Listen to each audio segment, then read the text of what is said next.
통계를 보니까 교회 왜 나가십니까? 그랬더니 마음의 평강을 얻기 위해서 교회 나간다는 거예요. 그래서 마음의 평안이 1입니다.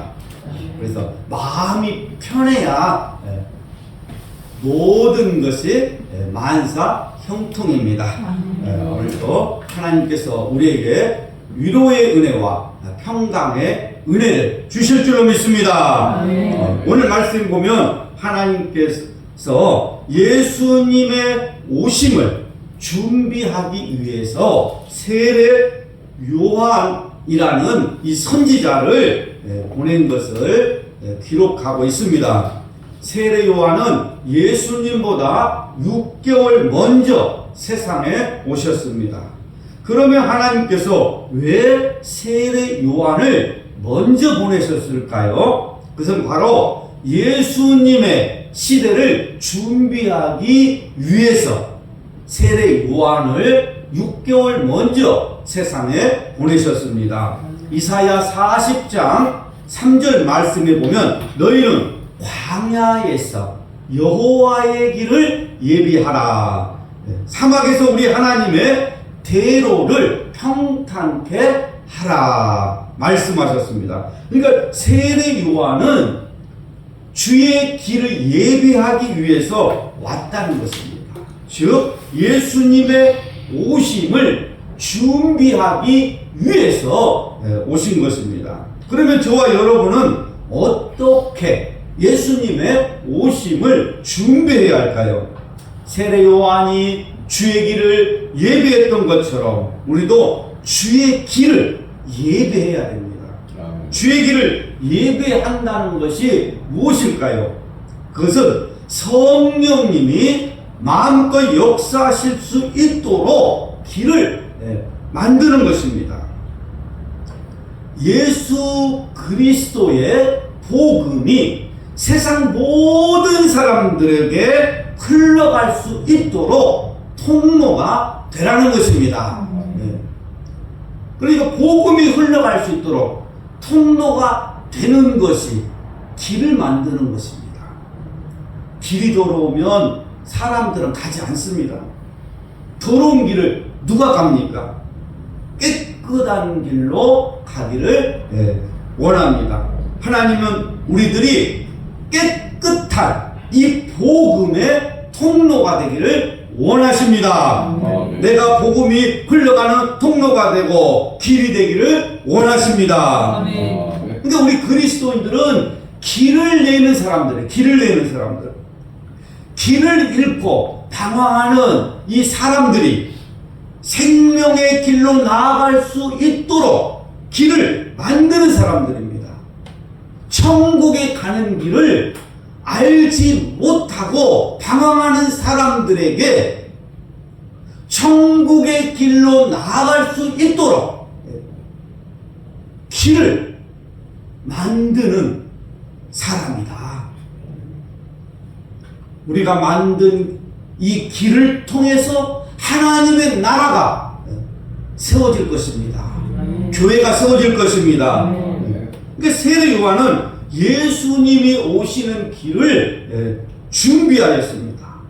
그리고 외쳤습니다. 회개하라! 천국이 가까이 왔느니라.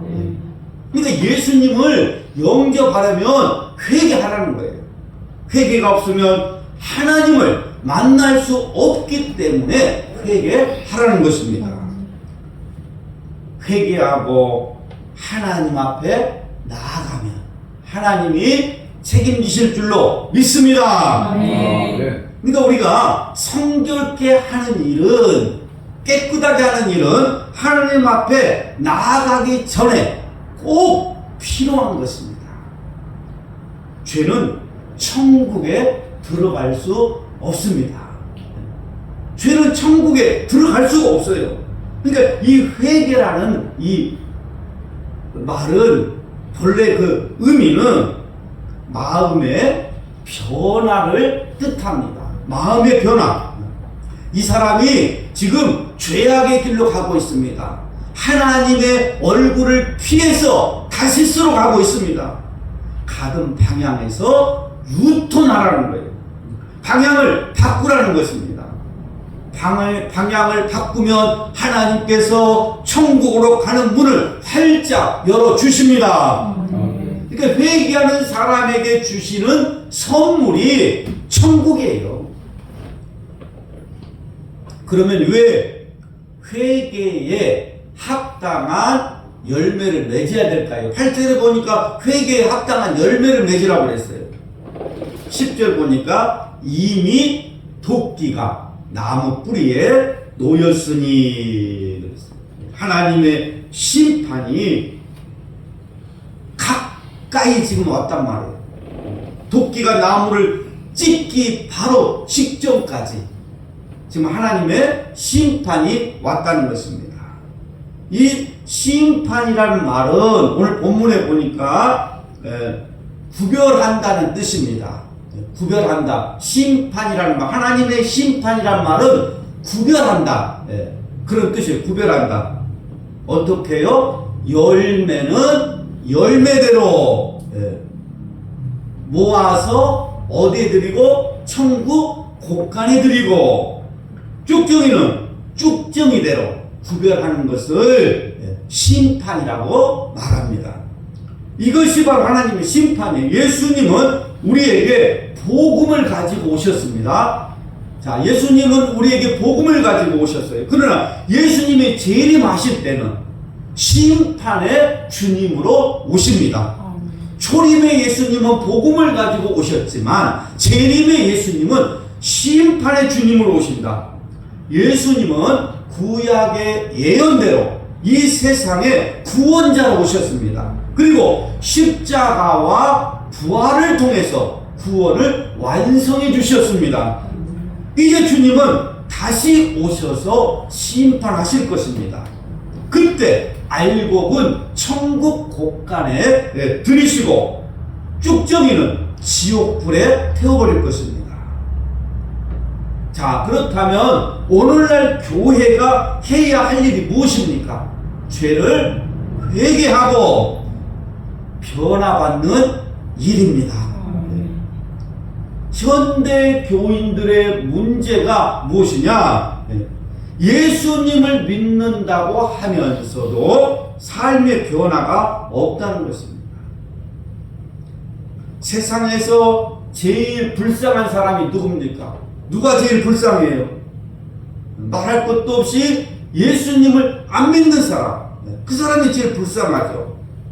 그 다음에 불쌍한 사람, 예수 믿다가 교회를 떠난 사람, 삶의 변화가 없는 사람, 제일 불쌍한 사람들이에요. 차라리 예수 안 믿는다고 그러면 우리가 가서 복음을 전하잖아요. 전도할 수 있지만 예수 믿는다고 하니까 왜 전도할 수도 없는 거예요. 삶의 변화가 없는 사람, 교회를 다니다가 그만둔 사람. 그래서 이 진정한 부흥을 회개하고 생활의 변화를 받을 때에 부흥이 이루어지는 것입니다. 그러니까 영혼이 거듭나는 것이 영적인 부흥이에요. 오늘 우리에게 이런 기적이 일어나기를 바랍니다.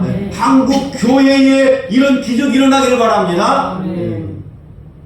그러니까 이 진정한 영적 부흥은 죄의 고백에서부터 시작이 되는 거예요. 죄를 고백해야, 회개해야 부흥의 역사가 일어나는 것입니다. 그러니까 우리 교회의 영적 대부흥은 진정한 회개로부터 시작될 것입니다. 교회당이 아름답다고 해서 부흥되는 것이 아닙니다. 사람들이 많이 모인다고 해서 부흥되는 것이 아닙니다. 한 사람 한 사람이 회개하고 회개에 합당한 열매를 맺을 때에 교회는 부흥하는 것입니다.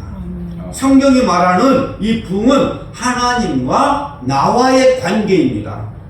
신앙의 성숙을 말하는 것입니다. 내 신앙이 성숙해지면 점점 믿음이 올라가면 그 사람은 부흥했다 그런 거예요. 그래서 우리가 날마다 회개의 은혜를 달라고 우리가 기도합시다. 하나님은 회개하는 영혼에게 회복의 은혜를 주시고 길을 열어주실 줄로 믿습니다. 여러분, 죄를 버리고 천국 가겠습니까? 아니면 죄와 함께 지옥으로 가겠습니까? 지금 결정하십시오. 회개하라, 천국이 가까이 왔느니라. 이 말이 무슨 뜻이에요? 회개하라, 천국이 가까이 왔느니라. 이 말을 다른 말로 바꿔보면, 사랑하는 자녀들아, 죄악의 길로 가면 죽는다. 그러니 돌아오라는, 방향을 바꾸라는 주님의 사랑입니다. 하나님 앞에 회개에 합당한 열매를 맺어서 큰 부흥의 역사가 일어나기를 주님의 이름으로 축복합니다. 아멘. 예수님의 사역은 요한을 찾아가 세례 받으심으로 시작이 돼요.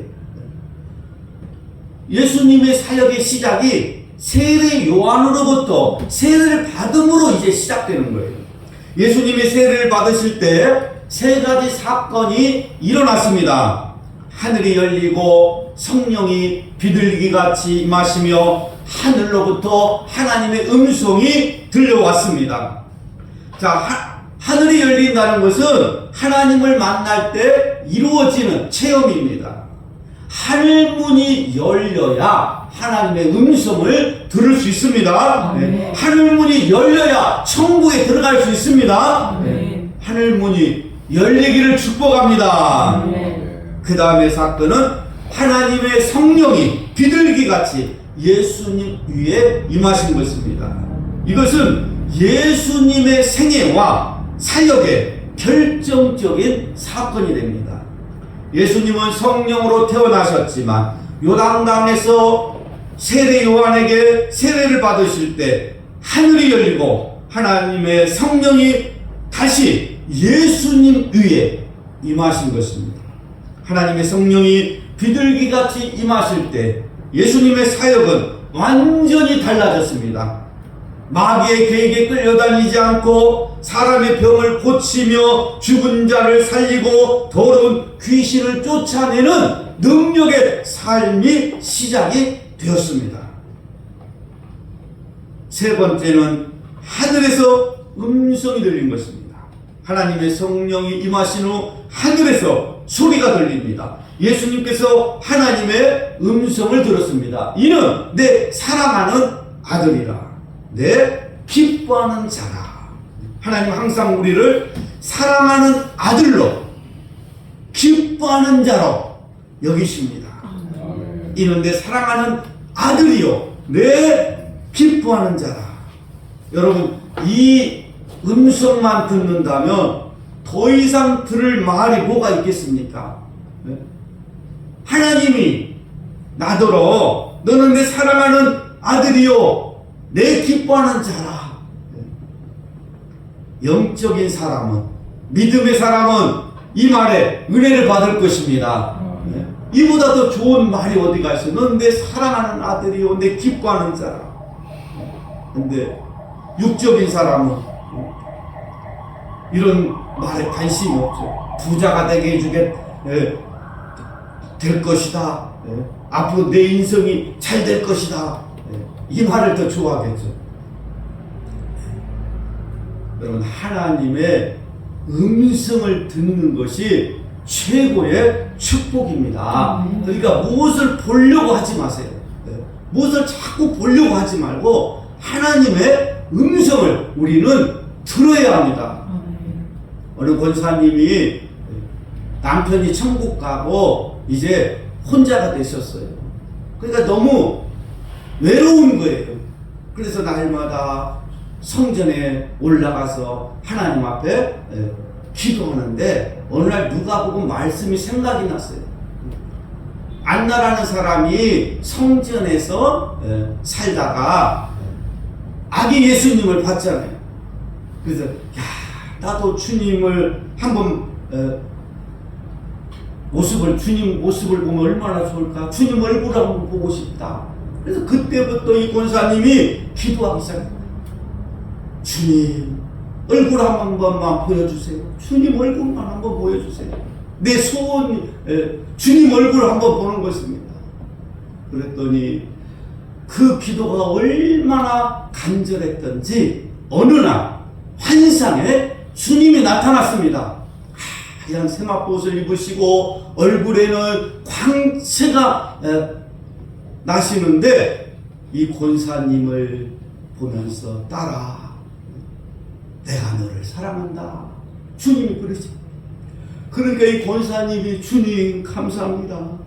이제 내가 죽어도 여한이 없습니다. 내가 주님 얼굴을 뵈었습니다. 그런데 환상이 사라지질 않는 거예요. 계속해서 주님이 자기를 바라보고 계시는 거예요. 그때부터 이 권사님 고민이 시작돼요. 주님이 이렇게 웃으시면서 바라보고 계시는데 밥을 먹을 수가 있어요. 잠을 잘 수가 있어요. 화장실에 가고 싶어도 바지를 내려야 되는데 화장실도 갈 수가 없어. 주님이 이렇게 웃으시면서 바라보고 있습니다.